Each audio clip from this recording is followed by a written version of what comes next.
The episode Kidnapper from Tales from the Crypt dives deep into the psychological abyss of crime, control, and obsession. It unfolds with a pace that feels both claustrophobic and intimate, keeping the audience trapped inside the twisted logic of its characters. The central idea revolves around power, how people use it, abuse it, and lose themselves in its illusion. The kidnapper in this story is not a man who simply wants money or revenge. He is a man haunted by something deeper, something tied to loneliness and delusion. The opening scene, with its dimly lit motel room and the sound of a dripping faucet, already establishes a tone of discomfort. The setting becomes an extension of the kidnapper's mind, cold, repetitive, and desperate for control. As the victim slowly realizes the motives behind her abduction, the audience is invited to examine the boundary between fear and manipulation. Each moment feels like a test of will. The dialogue is sparse but loaded, each line reflecting a fragment of human fragility. What makes Kidnapper so striking is that it is not a story about violence for its own sake. It's about psychological tension, about how desperation transforms people. The cinematography plays a vital role in amplifying that. Shadows stretch across the floor like creeping guilt.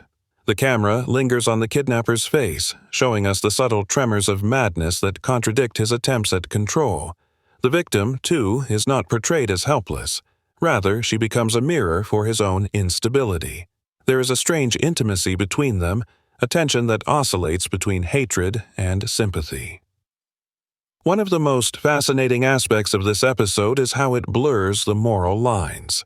The kidnapper sees himself as a savior, convinced that his crime is justified by emotion.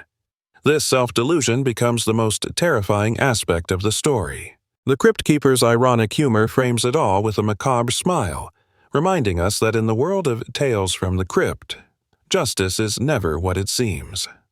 Watching this episode reminded me of early noir films where the villain's downfall always stemmed from an inner void rather than external circumstance. I found myself thinking about how fear can be both a weapon and a shield.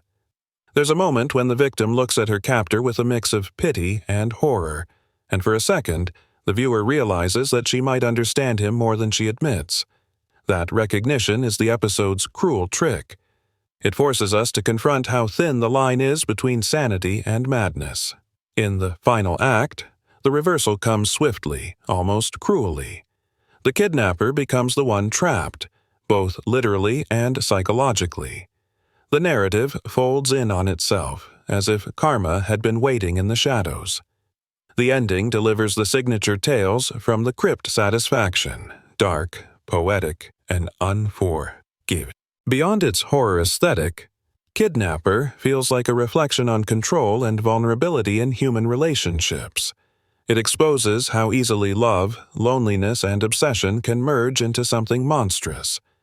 The episode leaves an aftertaste of unease, the kind that lingers when you realize the scariest thing isn't the crime itself, but the emotion that drives it.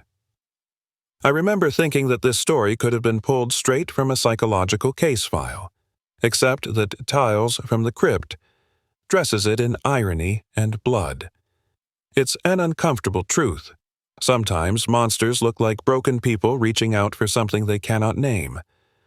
That is what makes Kidnapper unforgettable. It doesn't just terrify, it exposes.